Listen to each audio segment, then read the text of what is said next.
Fan de Arma et d'engins de bâche à prix d'entrée défiant absolument toute concurrence. Rapport qualité-prix solidité avec de méga super bonnes idées pour le bâche.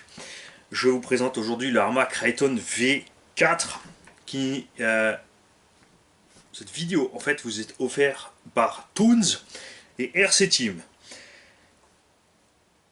Le Kraton V4 a de grosses améliorations entre V1, V2, V3. Il y a eu chaque fois des petits upgrades, pas insignifiants quand même. On est quand même passé sur des amortos qui se pliaient tout le temps, de meilleurs amortos. On avait la cage par contre pour le retournement depuis le début de l'angle, ce qui était pas mal du niveau de la carreau. On avait des pneus par contre toujours nazes sur les Arma.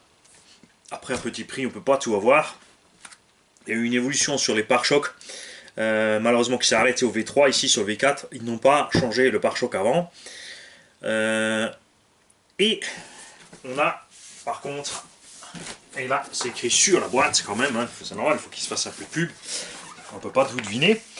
On a en plus ce renfort central, c'est quelque chose qu'on fait depuis très longtemps, et c'est pour ça que c'est étonnant que les constructeurs ne l'aient pas plus utilisé. Le premier à l'avoir fait en série, c'était Thunder Tiger sur le MT4 G5. Il y a deux barres sur le MT4 G5 pour consolider entre l'avant et l'arrière, pour éviter de plier le châssis. Là, ils en ont mis une, mais relativement conséquente. Du fait que ceci passe évidemment là où il y a la tourelle centrale, ils ont changé le système pour atteindre le moteur.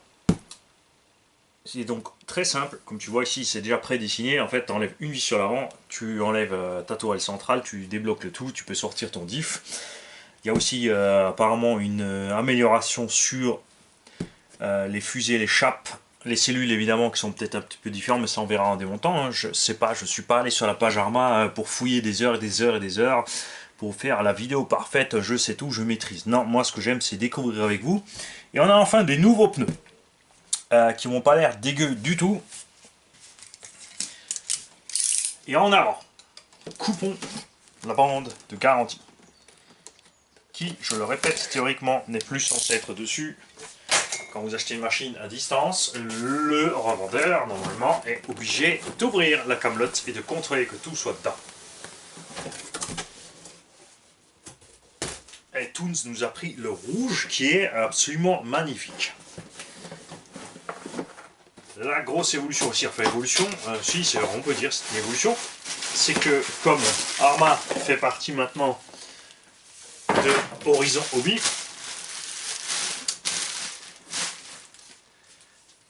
et ben on reçoit une Spectrum avec. Ce qui est cool, c'est qu'on reçoit une Spectrum toute simple avec la bride de puissance. Les Arma étant destinés à des débutants et des intermédiaires ou à des gens qui roulent voilà, pour le plaisir de rouler, qui n'aiment pas se prendre la tête, je trouve ça super. Ça évite par exemple de devoir acheter, pour commencer des Libo 4S, ensuite des 6, tu peux tout de suite acheter tes 6 et puis au début, bah, t'as qu'à rouler bridé. C'est franchement cool. On a évidemment le dual rate des gaz. En plus de cette bride, tu as quand même encore ici un throttle rate. C'est ce qui est assez délirant. C'est qu'ici tu peux bloquer les gaz 50, 75%, 100%. Et en plus ici tu as un potard pour brider tes gaz. Ça fait que tu peux descendre sous 50%. Tu peux vraiment laisser rouler un enfant avec ce machin si tu le bloques tout. Évidemment, tu n'aurais pas qu'il ait accès à ça. L'idéal serait été d'avoir une petite trappe verrouillable là-dessus. Mais bon, après, de toute façon, ce genre d'engin n'est pas censé être conduit par un enfant sans surveillance d'un adulte. 4 petites piles, ça marche très bien, il n'y a pas d'écran, ça consomme pas grand chose. Cette radio, eh ben, figurez-vous que je la préfère à la DX2E pas chère. Et ce qui est cool, c'est qu'il n'y a pas le foutu AVC. L'AVC ne m'intéresse pas, c'est vraiment pas un truc que... je sais pas, moi je trouve que c'est sans intérêt, surtout sur un 4 roues motrices. Sur un petit 2 roues motrices, sur le glissant, ça peut être utile, mais sur un 4x4, ça sert vraiment à rien. Ça t'agrandit les virages, voilà, ça floute en fait la conduite. Et donc je suis bien content que ça n'a pas été mis dessus et que le prix n'ait pas grimpé pour autant, parce que voilà, pour faire la pub, nous on a l'AVC, donc tu payes ta machine 50 balles de plus, alors que la plupart des gens ne l'en veulent pas. Ils ont gardé aussi leur système d'emballage qui est vachement bien foutu, très simple. T'as tes roues qui sont prisonnières à gauche, à droite. En même temps, je vais t'enlever l'arrière d'abord. Comme ça on peut papoter encore un petit peu. Dans le temps aussi, il y avait des XT90 sur les Arma, ce qui est bien, parce qu'il y a plein de constructeurs de batteries qui sont mis à faire des XT90 à cause de ça, et d'autres. Et entre temps, ils sont venus sur les EC5. Et au moment où Arma faisait du XT90, ils nous livraient avec des prises supplémentaires. Et là, elles n'y sont plus. Donc tu avais d'office livré avec une paire de prises pour tes lipos si tu n'avais pas de prise XT90 sur tes lipos. Évidemment, c'est un peu un paradoxe puisque c'est un engin pour Monsieur Tout-le-Monde. Donc Monsieur Tout-le-Monde n'a de toute façon pas de fer à souder à la maison pour souder les prises sur les lipos. Et en plus, quand on soude sur les lipos, il faut faire gaffe. Hein, c'est sûr, j'en connais qui ont coupé les deux câbles en même temps. Si, je vous jure. C'est pas moi, je vous en fais pas. On a quelques plots de carreaux en plus, ça c'est bien parce que c'est des choses qui peuvent casser. Et c'est pas plus mal s'ils sont pas trop solides, au contraire. Des pistons pour les amortos. Ça aussi c'est bien parce que Arma a pris la drôle d'habitude sur les derniers modèles à cause des bâcheurs et des groupes de bâches et fans de Arma de faire des suspensions beaucoup trop dures. Je suis désolé de vous dire les mecs, mais vos suspects sont beaucoup trop durs. Sorti du carton, le V3 à l'arrière était nettement trop dur.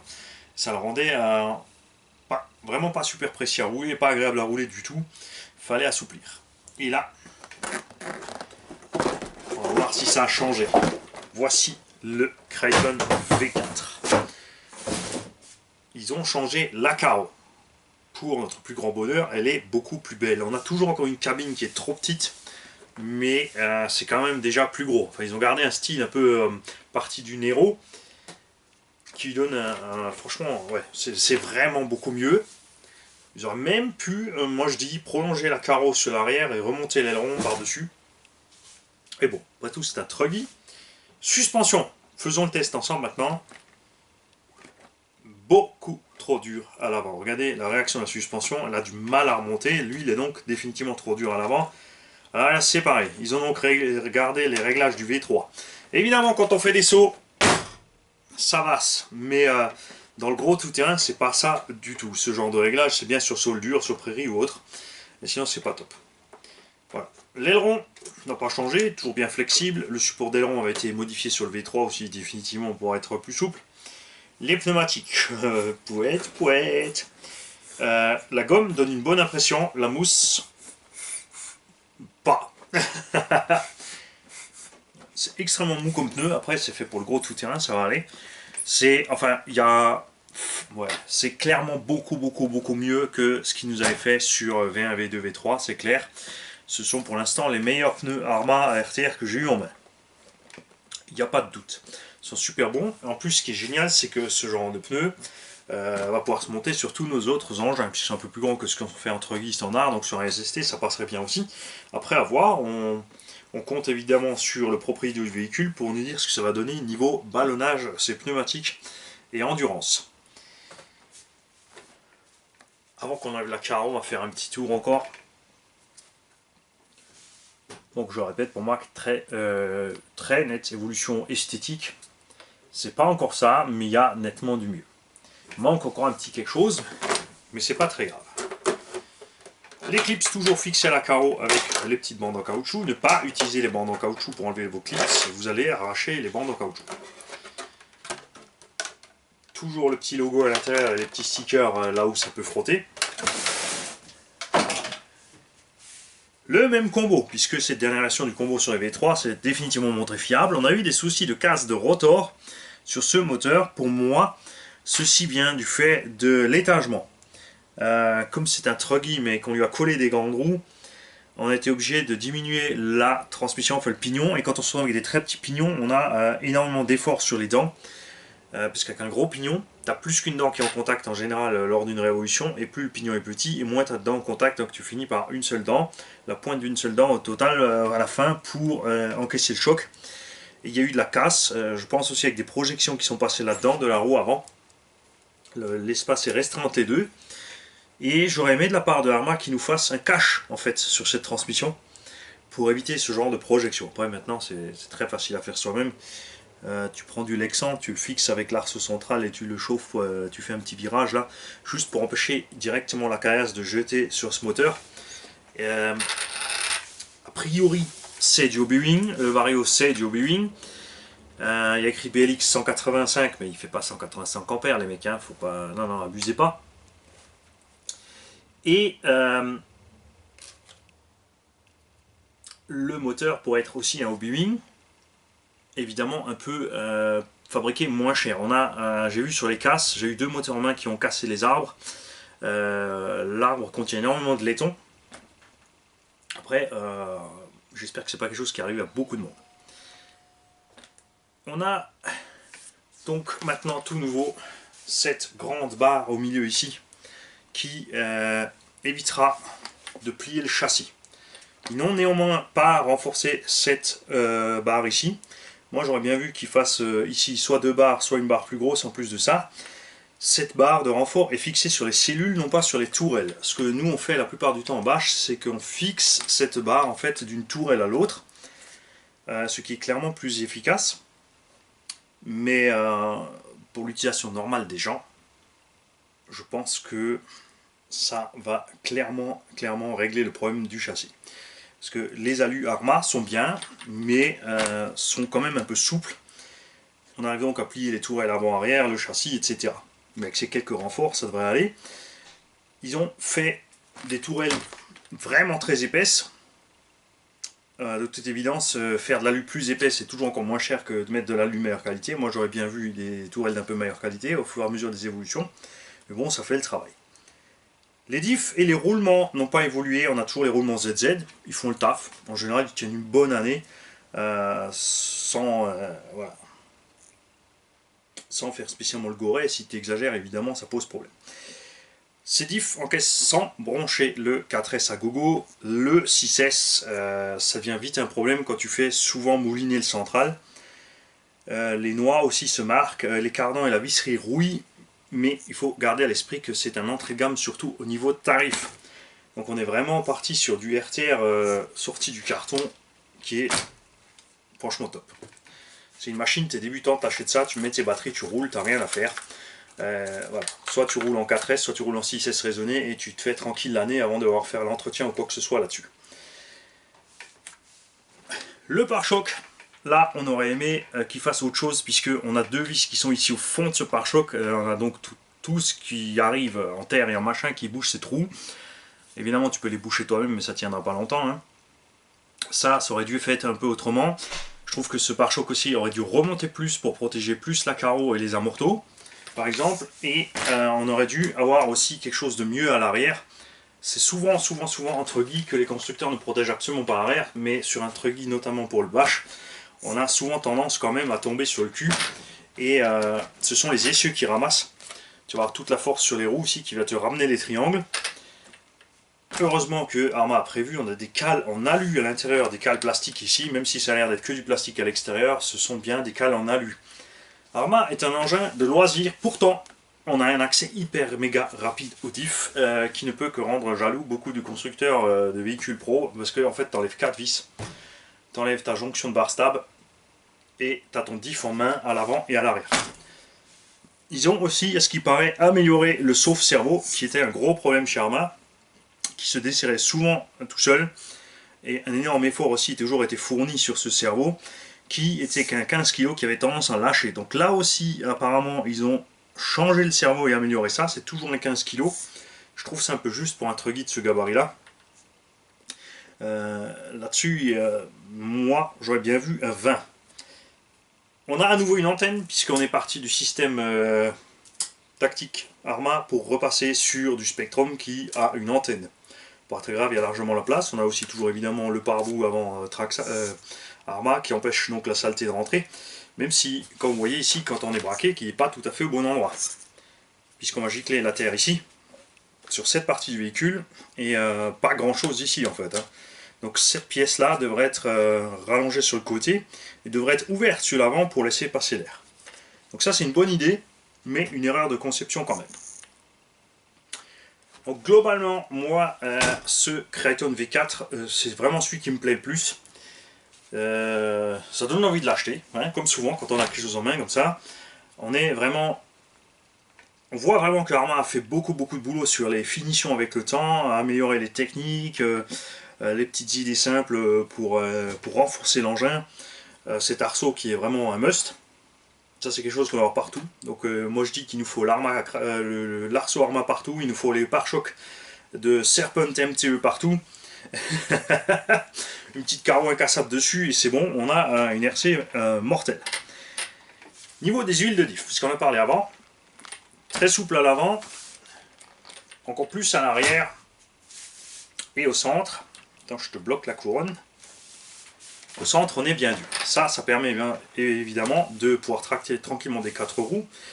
J'aurais bien vu un peu plus dur à l'avant. D'un autre côté, c'est pas plus mal puisque ça évitera beaucoup quand tu durcis l'huile sur l'avant, tu augmentes aussi énormément l'effort sur la direction. Ça, faut pas oublier.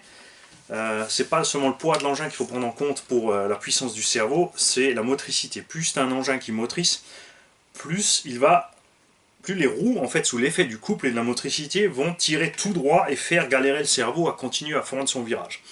C'est une erreur de calcul que font beaucoup de constructeurs, c'est là qu'il faut absolument avoir un meilleur cerveau. Les supports de carreaux sont bien plus résistants qu'avant, ils sont bien faits, en plus ils sont réglables en hauteur, ça c'est super. On rejoint un peu ce qu'ils avaient sur l'Arma Nero, point de vue technique, avec des grosses plaques en dessous, ça c'est bien. Manque néanmoins toujours entre le clips et la carreau une bonne grosse rondelle plastique pour éviter le clips de traverser la carreau. Si, entre guillemets, on a souvent des trous ovales, c'est parce qu'il y a du mouvement de châssis et il faut donc que le châssis puisse bouger sans aller déchirer la carreau. Donc ça c'est bien fait, mais manque vraiment des petites rondelles.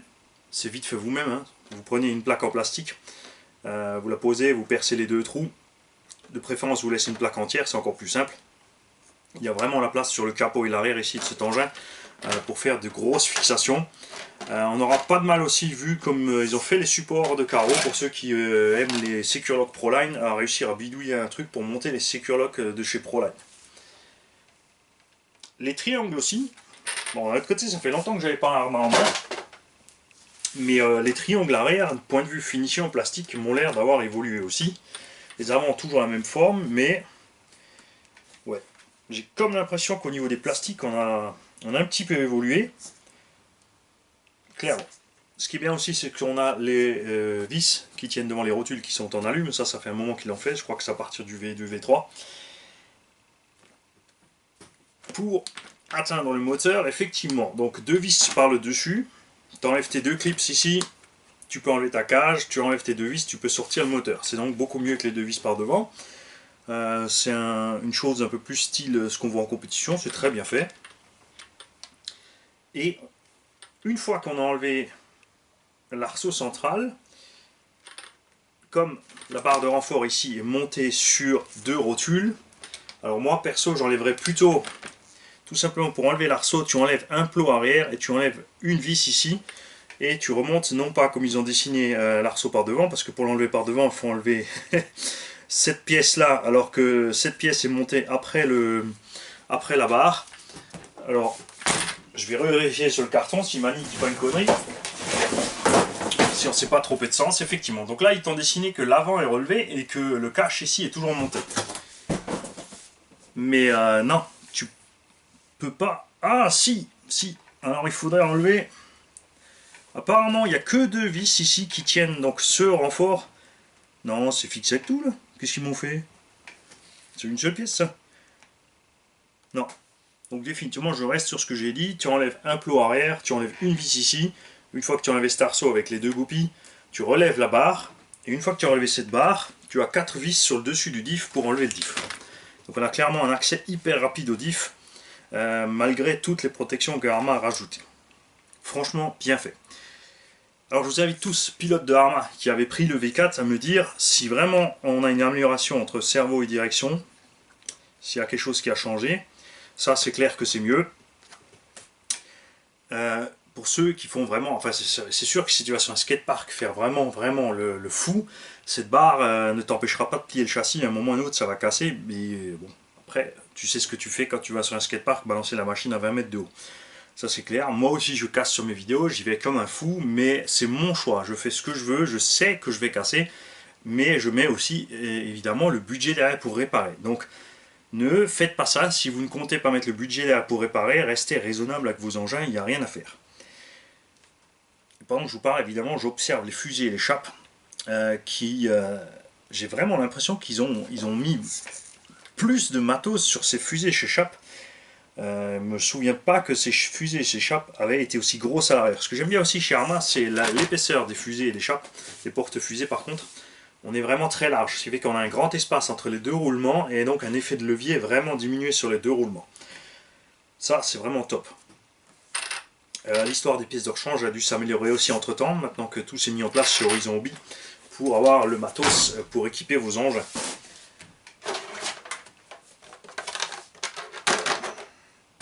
Définitivement une bonne caisse. Est-ce que vous allez en voir une chez RC Garage pour rouler? Non. J'ai fait le tour de la question Arma, la reste châssis, la base reste la même, on a toujours les mêmes diffs, etc. Je sais, vous avez vu assez de haut bas haut ici. Mais on va évoluer un peu sur les modèles. De l'autre côté, moi j'aime bien rester sur les engins de loisirs, c'est pour ça qu'on reste toujours dans une gamme Arma, Obao, etc. Pas trop cher.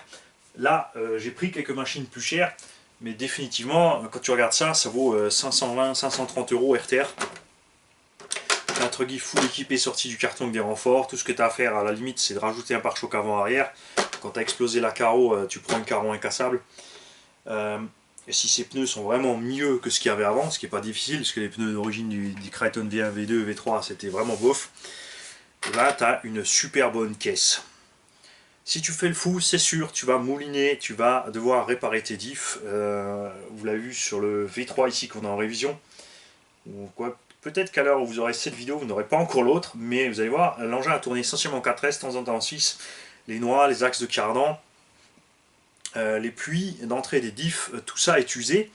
On peut le laisser encore et c'est ce qu'il faut faire. Il faut finir le matos parce que s'il faut remplacer diff avant, arrière, les cardans, les noix, la réparation va être tellement chère par rapport au prix du neuf du véhicule que ça ne vaut pas le coup de le remplacer. C'est plus simple de le vendre pour pièces et d'investir l'argent pour repartir sur un autre engin. Et c'est un peu le principe de Arma, c'est ce que Arma cherche à faire, c'est-à-dire que tu roules ton engin. Comme pour les engins de compète, en fait, tu fais une saison avec ton engin et quand il est bouffé, usiné, tout ce que tu veux, tu en prends un autre. Ce qui est pas plus mal en fait, hein, de repartir tous les ans. C'est sympa de repartir sur du neuf quand même. J'en sais quelque chose, je le fais souvent. Vous avez quand même vu rarement des véhicules rester très longtemps chez moi, à part X-Max et compagnie. Et encore là, donc mon vieux X-Max est parti chez Papa RC. Moi je pars sur un modèle aussi plus récent. Donc là, à l'heure actuelle, les choses, le véhicule le plus ancien que j'ai piloté le plus longtemps dans l'atelier reste The Beach, donc la FG ici. Tous les autres, on a un roulement quand même assez régulier. Et ça, c'est quelque chose que je peux faire grâce à la chaîne, donc grâce à vous tous, parce que sinon, ben, c'est pareil, hein, je resterai aussi sur des modèles il y a 2-3 ans, tout le temps en train de la rafistoler et les faire tenir un max. J'ai fait évidemment quelques shrapnel et autres, mais chaque fois on me les pique, tout le monde les veut. Et tout le monde est content avec. Donc en tout cas, ça, je peux vous dire que si vous hésitez, ben, n'hésitez pas, vous serez content avec cette machine. On a un super tarif là chez RC Team. Évidemment là, c'est un peu dommage pour l'instant, niveau des batteries.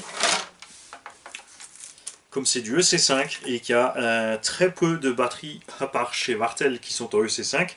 Mais Martel ne fait pas de 3S en EC5, il fait du 2 et du 4 et du 6S. Donc évidemment, comme il y a la loupe toujours livrée avec, tu peux rouler avec une seule 6S VS Line par exemple.